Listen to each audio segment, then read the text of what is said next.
అక్షరాస్యతలో వెనుకబడ్డ పాలమూరు జిల్లాలోని మండలాల కోసం రాష్ట్ర ప్రభుత్వం ప్రత్యేక పథకాన్ని రూపొందించింది. గట్టు, పెద్దకొత్తపల్లి మండలాల్లో ఈ పథకం అమలు చేయనున్నారు.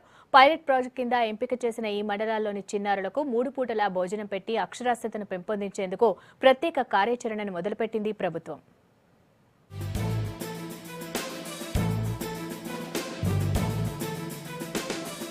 మహబూబ్ నగర్ జిల్లాలో అక్షరాస్యత పెంచేందుకు ప్లాన్ చేస్తున్నారు అధికారులు.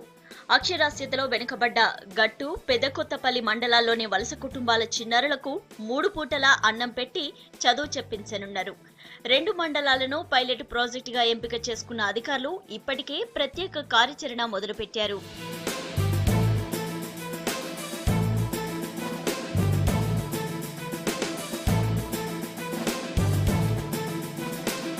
గట్టు అక్షరాస్యత 34.45%, పెద్దకొత్తపల్లి అక్షరాస్యత 49.57%. ఈ 2 మండలాల నుంచి ఏటా 11,000 మందికి పైగా పేదలు కూలీ కోసం ఇతర ప్రాంతాలకు వలస వెళ్తుంటారు. దీంతో ఇంటి దగ్గర ఉండే పిల్లల సంఖ్య ఎక్కువగా ఉంటుంది. పిల్లలు ఆకలి బాధలు, పోషకాహార లోపంతో బాధపడుతున్నారు. రాష్ట్ర ప్రభుత్వం వెనుకబాటుతనాన్ని రూపుమాపేందుకు ప్రత్యేక చర్యలు తీసుకుంటుంది.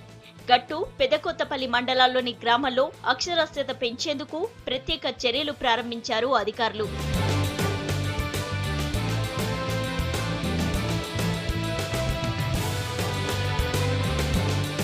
వలస కూలీల పిల్లలను చదువుకు దగ్గర చేయాలన్న ఉద్దేశంతో వీరి కోసం ప్రత్యేకంగా పగటి బడులను ప్రవేశపెడుతోంది.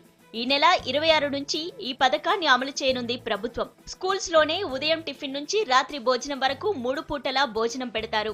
వలసలు నివారించడానికి కేంద్ర మరియు రాష్ట్ర ప్రభుత్వాలు ఒక నిర్ణయాన్ని తీసుకోవడం జరిగింది. పగటి పూట బడులు అనేటువంటివి ప్రారంభిస్తున్నారు.